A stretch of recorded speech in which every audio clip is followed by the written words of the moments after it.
Bueno, pues el libro que traemos este mes para comentar Ana y yo, el libro, como decíamos, el libro que nos vamos a contar es Panza de burro de la autora canaria, ¿verdad? Sí, sí, La sí, autora sí, sí. canaria Andrea Abreu. ¿Quién es Andrea Abreu, Ana? Bueno, pues Andrea Abreu nació en el año 1995 en lo alto de un pueblo siempre nublado del norte de Tenerife. Yo diría que es Icoz de los Vinos, por lo que he Ujú. escuchado por ahí, ¿eh? Porque, bueno, porque la escuché a ella en el Festival de Escritores y puede que ella comentara que era Icoz, pero no sé. Creció entre gatos y flores de bruja y al cumplir los 18 comenzó sus estudios de periodismo en la Universidad de La Laguna. Después de incontables cambios de residencia, se mudó a Madrid en el verano de 2017 para cursar el máster en Periodismo Cultural y Nuevas Tendencias de la Universidad Rey Juan Carlos. Desde entonces ha sido becaria, camarera y dependiente de una famosa marca de lencería. Como periodista ha escrito para la sección de cultura del diario 20 Minutos y para diferentes medios como Tentaciones del País, Oculta Lit, Lola, Quimera o Vice. Sus textos literarios han sido incluidos en varias revistas digitales y en papel, también en antologías como Macaronesia, De la Gaia Ciencia, Los Muchachos Ebrios, antología de poesía jovencísima transoceánica de la tribu o Piel Fina, poesía joven española. Es autora del poemario Mujer sin párpados y del fanzine Primavera que sangra, que por cierto el otro día me lo regalaron este fanzine, pero editado por Demi Page. O sea que ya no es un fanzine solo, sino que también es una especie de revistita que Ujú. está con fotocopias y eso, pero y es sobre la menstruación. Aquí lo dice justo, me he adelantado. Ha participado en varios eventos literarios como el Festival Cordobés de Poesía Cosmopoética 2018 y es codirectora del Festival de Poesía Joven de Alcalá de Henares. El pasado 2019 fue ganadora del Accessit del 31 Premio Ana María Matute de Narrativa de Mujeres. Panza de burro es su primera novela. Yo también ha participado en el Festival pues ahora no me acuerdo qué número hace el Festival de Escritores, tercero puede Tercero ser. me parece que sí. Vale, bueno, te voy a empezar a contar yo si te parece. El libro se publicó porque esto me parece bastante interesante también, en abril de 2020, pone aquí, yo tengo la primera edición, va por la séptima edición. No te sé decir cuántos libros, ese es un tema que algún día deberíamos tratar, porque el tema de las ediciones de un libro depende de la editorial. O sea, hay editoriales que son 1000 libros o 500 una edición y hay otros que son 100 y no podemos hablar de una séptima edición de 700 libros igual que una de 3500. O sea, que no Claro. sé, no creo que este sea de los de 100. Esos son editoriales muy pequeñas que quieren como darle publicidad a los libros o lo que sea, ¿no? Porque este lo publica. Sí, perdona, lo publica Barrett y está publicado por el sistema editora, o sea, lo publica Sabina Urraca, editora por un libro. Quiere decir que la editorial contrata al editor o a la editora para hacer solo un libro. Ujú. Y Sabina Urraca, que es una escritora que ha escrito, no sé si más libros, pero Las Niñas Prodigio, por ejemplo, aquí pondrá más. Eh, Da talleres literarios, ¿no? Es profesora de talleres literarios y en uno de sus talleres literarios estaba Andrea Abreu. Bueno, pues despuntaba, digamos, en el taller literario respecto a sus compañeros Ujú. y compañeras o lo que sea, y lo que fue presentando en el taller literario a Sabina Urraca le gustó bastante y como justo le surgió la oportunidad esta de editar un libro, pues quiso editar un libro de Andrea Abreu con un poco pues lo que estaba saliendo en el taller. Y Andrea, que bueno, pues que no se esperaba para nada, ni pensaba que lo que estuviera escribiendo estuviera tan bien ni nada, pues se embarcó con ella en el proyecto. Fue un proyecto bastante compartido por las dos. Por lo que he leído también después a Sabina Urraca y bueno, pues salió este Panza de burro que ya, como digo, pues va por la séptima edición, o sea que lo que ella pensaba que no estaba escribiendo muy bien parece que está gustando mucho. Sí, es un libro que, como hemos dicho al comienzo, como he dicho yo, ha tenido cierto ruido en redes sociales. los escritores ahora se mueven mucho en redes sociales, mucho más que nosotros, Ana. Yo no me considero escritor, tú sí, pero se mueven mucho y son muy activos. Y Sabina, por ejemplo, Sabina Urraca es muy activa en redes sociales, también Andrea. Y al margen de eso no es una pega ni es una crítica, ¿eh? Simplemente que cuando tienes un producto y si el producto está bien y es bueno, es más fácil hacer ruido, porque están más acostumbrados. A nosotros, a mí me costaría muchísimo el hacer promoción de un libro si lo escribiera, pero la gente, los escritores ahora están mucho más acostumbrados. Los escritores, claro, Andrea tiene 20 años menos que nosotros, ¿vale? Entonces está bastante acostumbrada a eso. Y sí que es cierto que Sabina lo ha promocionado mucho. De hecho, en el libro hay como... Bueno, la introducción la hace Sabina, ¿no? El prólogo. Sí. Y sale incluso la propia biografía de la editora, que es una cosa que no suele ser habitual en los libros. Bueno, imagino que en este tipo de libros de editora por un libro, como has comentado, en el que se contrata a un editor o a una editora para un libro concreto... a lo mejor en todos ocurre, pero no es una cosa que habitualmente ocurra en los libros. El editor es un personaje que pasa un pelín desapercibido. Sí, a mí me parece bastante interesante. Yo la verdad es que lo de la promoción lo he visto más al principio cuando salió el libro, y no lo veo tampoco una promoción exagerada, sino la promoción normal que tiene cualquier libro recién salido del horno por sus editores. También hay ejemplos como Juan Casamayor, por ejemplo, me parece que es otro editor que también promociona sus libros. Es como algo de lo que estás muy orgulloso, en este caso muy orgullosa, ¿no, Sabina? Y que lo quieres vender, pero porque te gusta tanto que quieres que los demás, independientemente de lo que a nivel personal o profesional te dé, creo que está hecho como también desde el amor, ¿no? Desde el amor a lo que has hecho y te gusta que has hecho. No, bueno, sí, no es una crítica, ¿eh? Simplemente quiero decir que es una generación que lo sabe hacer, que a lo mejor la mía o yo no lo sé hacer. Claro, eso sí también es verdad. Eso también es verdad. A mí la verdad es que yo sigo a Sabina Urraca y me gustan mucho las cosas que escribe, pero es que cualquier cosa que te cuente a mí me encanta. Yo qué sé, la verdad es que me gusta mucho. Bueno, y ya para hablar del libro, yo he venido aquí a hablar del libro de Andrea. Hemos venido aquí a hablar del libro, de la panza de burro, del tiempo y del libro. Vale. Déjame que diga una cosa de panza de burro. Panza de burro es un libro al que hay que ir a sabiendas, quiero decir. Yo creo que hay que darle un poquito de tiempo al libro, ¿vale? Es un libro con mucho localismo, porque está narrado en primera persona. Bueno, si alguien ha leído, por ejemplo, El ruido y la furia de William Faulkner, es un libro que le pasa lo mismo. O sea, tienes que saber a lo que vas, ¿vale? Si esperas leer un libro estándar, una novela estándar, no te va a gustar. Y además, en este caso, como es una novela ambientada concretamente en una zona de una isla de las Islas Canarias, está llena de localismos y de tópicos, no de tópicos, sino de lugares de esa zona, y al lector ajeno le puede costar entrar si va esperando a que se lo den todo fácil y sin masticar mucho. Entonces, eso yo creo que es una cosa, vamos, visto desde fuera, ¿eh? Tú que vives en las Islas Canarias a lo mejor te ha costado menos. Yo que vivo casi en la otra punta de España, he tenido que acceder a este libro igual que cuando leí El ruido de la furia, diciendo, bueno, yo sigo avanzando, asumo que hay cosas que no entiendo de lo que está diciendo el autor porque no las entiendo, pero sigo avanzando y al final entras en el juego que te propone el autor. Si desde el principio quieres entender cada palabra que dice, es muy complicado. Ya, yo me ha gustado en ese sentido porque me he sentido muy canaria y ha habido cosas que alguna cosa no la he entendido, no la he buscado tampoco, es verdad, pero en general he entendido casi todo. El libro lo estamos leyendo en el club de lectura que tengo aquí con unas amigas y me preguntan si yo me he enterado de algo y la verdad es que sí, y que eso, que me he sentido muy, muy canaria.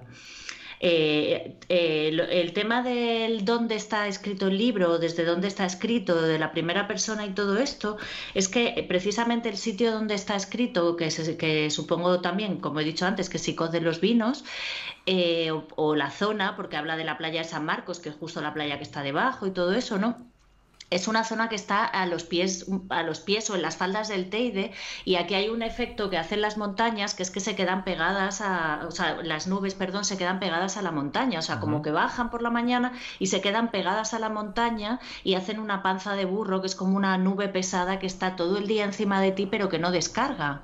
Y eso es algo que no solo se ve bastante bien reflejado en el libro, porque en cada capítulo te habla de cómo están las nubes ese día, sino que se refleja también mucho en el carácter, si no de los personajes de este libro, que yo creo que sí, porque inevitablemente están imbuidos de las experiencias de la escritora que ha vivido allí, pero también es algo que afecta a las personas que viven en lugares como estos, ¿no?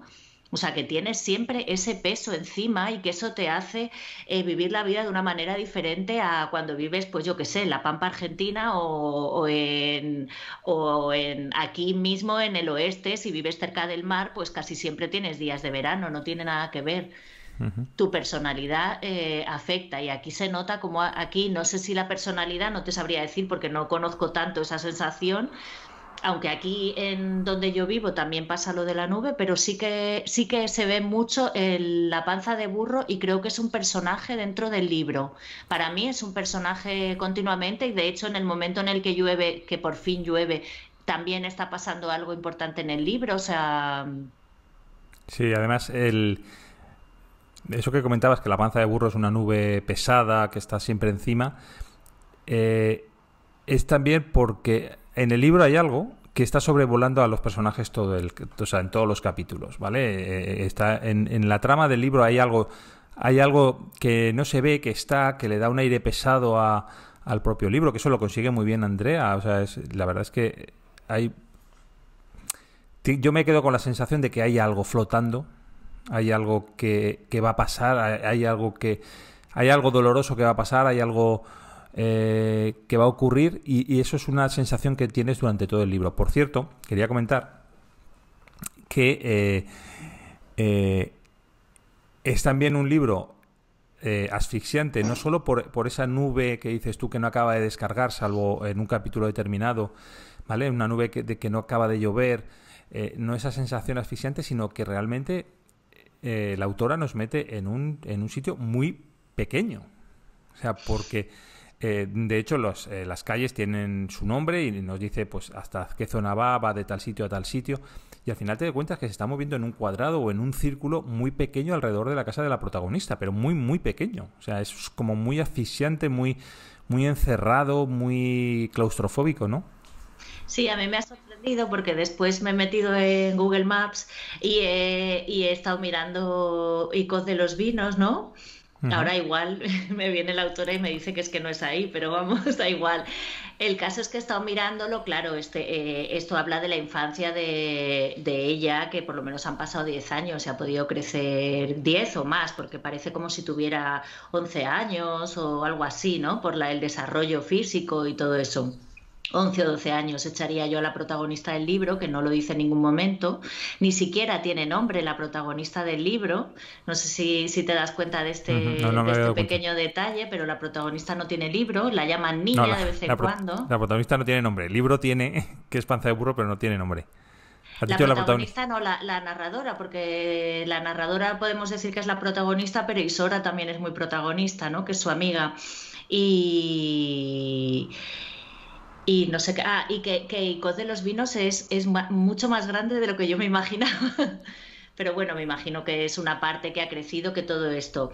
Bueno, Sí, ¿no? el libro, independientemente del lenguaje, que es algo que te envuelve mucho al principio del libro y hace que te olvides un poco de lo que te está contando, a medida que avanzas en el libro, es un libro sobre la amistad entre dos niñas, pues de eso, de 11 12 años, y cómo evoluciona, los conflictos que tiene la amistad y el cambio, ¿no? Que se produce en esa amistad por las cosas que les pasan, que creo que es bastante más importante el tema que quedarnos con el lenguaje, ¿no? Nada más, que es como algo que envuelve al libro, es como ponerle un vestido a la historia que está pasando, me parece a mí, ¿no? Sí. Pero eso es lo que te estaba diciendo. Es que he puesto ese ejemplo porque yo cuando empecé a leer el libro me recordó inmediatamente al Ruido y la Furia. En el Ruido y la Furia hay personajes a los que no se entiende porque hablan otro lenguaje, porque repiten, ¿vale?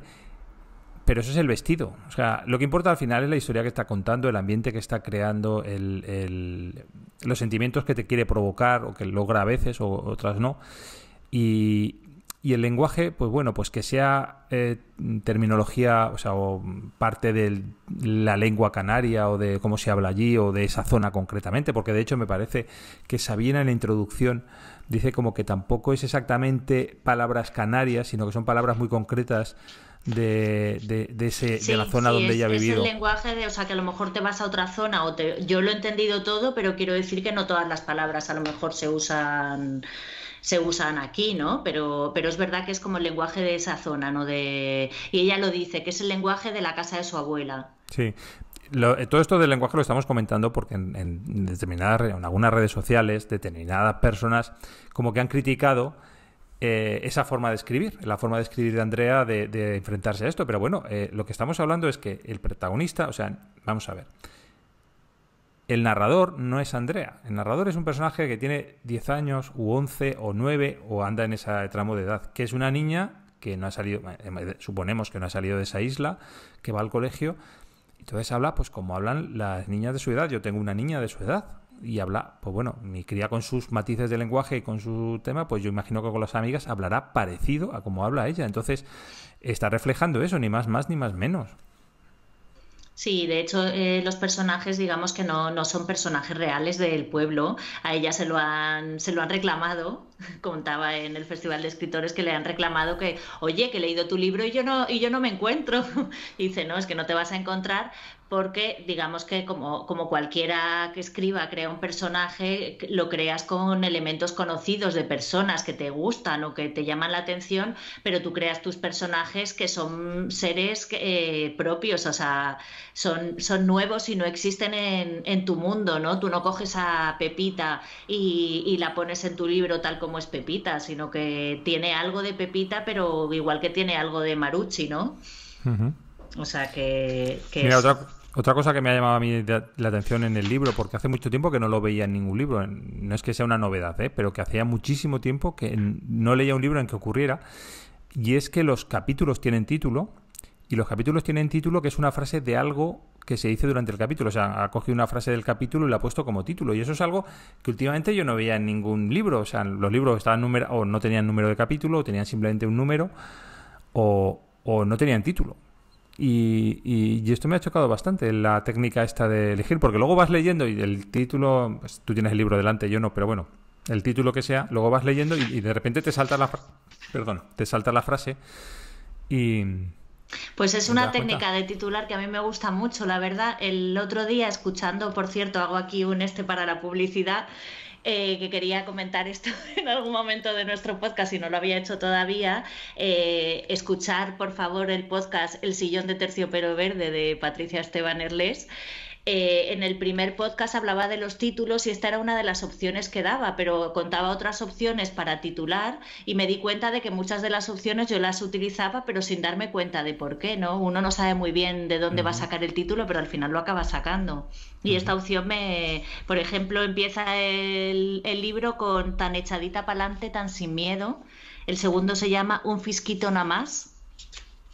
Los capítulos son cortitos, la lectura realmente es bastante ligera, o sea que te lo cepillas el libro en un par de días como mucho, en 3 horas. Y Sora Candelaria... Cepillarse libros es otra perversión bastante... Y Sora Candelaria González Herrera. Sí, es una perversión, pero es que hay libros que te los cepillas, hay otros que te los lees muy despacio y hay otros que los acaricias y ya está, ¿no? Sí. Esto es pa' lluvia. Esta expresión, por ejemplo, que no sé si se dirá en otros sitios, pero que aquí se dice mucho, esto es pa' lluvia, ¿no? Miras las nubes y dice, igual que dices va a llover, estas nubes son pa' lluvia. Uh-huh. Cremita para el cuello, y así pues seguiríamos... Sí, bueno, pues esos títulos son frases que luego aparecen en el relato. Y que es una técnica de titular que hacía mucho que yo no veía, que por eso lo he comentado, que me chocó.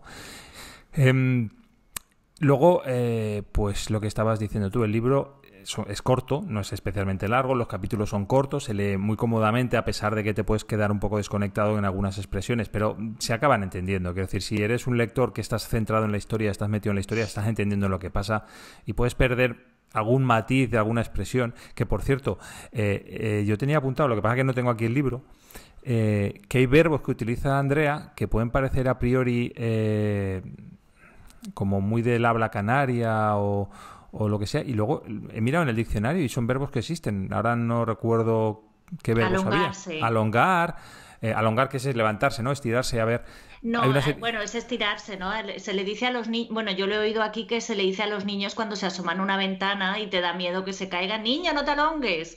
Sí, pues eso, que son verbos que realmente existen, pero que hemos dejado de usar no sé, porque son antiguos o lo que sea, pero que me ha chocado, que yo pensaba que eran palabras que se estaban inventando, que eran muy de habla local, pero que luego son verbos que realmente existen. Y eso es una cosa que me ha chocado también. Bueno, eso es porque el lenguaje se evoluciona diferente según el lugar y en Canarias pues me imagino que ha habido una especie de congelación de un idioma más antiguo, una evolución diferente. En Canarias congelarse no creo que se congelen muchas cosas.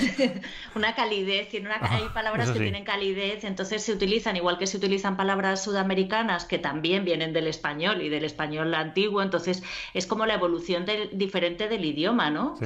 Y, por ejemplo, aquí se utiliza gavetero, que es o gavetas, que son cajones, y es una palabra que se utilizaba antiguamente y que si la buscas en un diccionario, bueno, ahora ya no sé si vendrá como el diccionario yo te dice dónde son las palabras, pero que yo creo que se utilizaba antes también en la península. Y escabel, por la escalera, que no sé de dónde viene, ¿sabes? Hay palabras que son, y lo de alongarse es que es una expresión que aquí se utiliza. Aquellar, creo que dice, como decía mi abuela, hay un momento que aparece la palabra aquellar, me parece, que aquí en La Palma se utiliza mucho, que es el verbo que puedes utilizar para lo que sea. Aquéllame esto, he aquellado no sé qué, ¿sabes? Es como, pues, tanto si no se te ocurre como si simplemente la quieres decir, ¿no? Los cubanos tienen una palabra parecida, que ahora no recuerdo, no es negóciame, agénciame, no sé cómo es algo así, que utilizan para todo también. Bueno, y yo quería comentar, para ir terminando, no sé si... Sí. Bueno, yo quería decir esto de las palabras, por ejemplo, en Aragón el cubo se llama pozal. Claro, ¿por qué? Porque es lo que se mete al pozo, es el pozal, el cubo es el pozal. Ajá. En madrileño no sé, es que yo solo una vez en mi vida he oído hablar, bueno, un par de veces he oído hablar a dos madrileños a dos gatos, de verdad. De verdad, de estos de una vez en el rastro fui a comprar algo a una tienda y apareció el cartero y se pusieron a hablar el cartero y el de la tienda en madrileño y flipé porque dije, nunca había oído hablar en mi dialecto o lo que sea, ¿no? Porque en el fondo... No llega a ser dialecto, pero hablaban con auténtico acento madrileño de chulapo, ¿no? Y las palabras que utilizaban y todo, pero luego cuando se fue el cartero, el hombre siguió hablando con nosotras como si... Bueno, que hay un par de capítulos en que las emociones del de la narradora, digamos que se le salen un poco y entonces están escritos sin signos de puntuación. Son capítulos como ella, hay que decir que ella viene, ya lo hemos dicho antes, que ha sacado algún poemario y está metida como también, o sea, ella era poeta antes de escribir su novela y a mí me parecen muy poéticos estos capítulos en los que no hay puntuación, ¿no? Escribe muy bien Andrea, ¿eh? Y se nota que tiene muchos estudios, mucha escritura, mucha poesía escrita detrás, porque está muy bien escrito, ¿no? Y está muy bien mantenida la tensión del libro. Sí, y yo que la he visto en directo y todo eso, también me pareció que habla muy bien, o sea que así también en directo, o sea que tiene la cabeza bien amueblada, se le nota. Bueno, pues entonces, ¿libro recomendable? Sí, ¿no? Yo sí, lo recomiendo. Sí, vale. Avisamos eso de que si quieres que te lo den todo masticado no es posible, vas a tener que poner de tu parte para leer el libro por el tema del lenguaje y por el tema formal de cómo está escrito y porque al fin y al cabo es la historia de dos niñas de 10, 11 años y tienes que estar dispuesta a oírlas hablar y a que te cuente lo que les pasa, ¿vale? Yo también lo recomiendo, a mí también me ha gustado, ¿eh? ¿Nos vas a querer leer algo del libro? Puedo leer pero voy a leer solo un poquito porque son casi 3 páginas y no puedo leer hasta un punto porque es que no hay puntos. Vale. Pero bueno, voy a leer hasta casi el final de esta página. Se titula Comerme a Isora.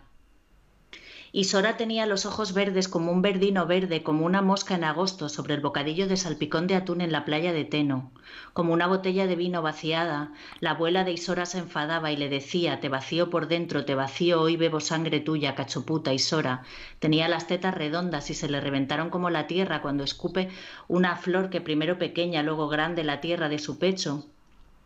Seca luego estrías, la teta no le cabe en la piel, y lloraba. Y Sora tenía pelos en el pepe y a veces se los afeitaba todos hasta el hueco del culo y le picaba el culo. Y Sora tenía un pelo negro tieso, tupido como el césped de mentira de las casas rurales en el pepe. El pelo de Isora olía a molino de gofio, almendras tostadas, a pan bizcochado. Ver a Isora llegar me hacía sentir tranquila, como cuando escuchaba el potaje hirviendo a las 12:30. Isora tenía los dedos gordos y las uñas como comidas por una cabra. A veces la veía tocar las cosas, agarrar el tenedor, acariciar las hojas del libro de conocimiento del medio, que tenían un tacto extraño y brillaban, apuntar en la libreta de fiados de la venta, y me daban ganas de hacerle daño, de agarrarle la mano y retorcérsela, hasta sacarle 2 dedos del sitio, hasta dejarla sin manos. Qué bien leído, por cierto. Joder, qué difícil. Qué bien leído, muy bien, me ha encantado. Gracias.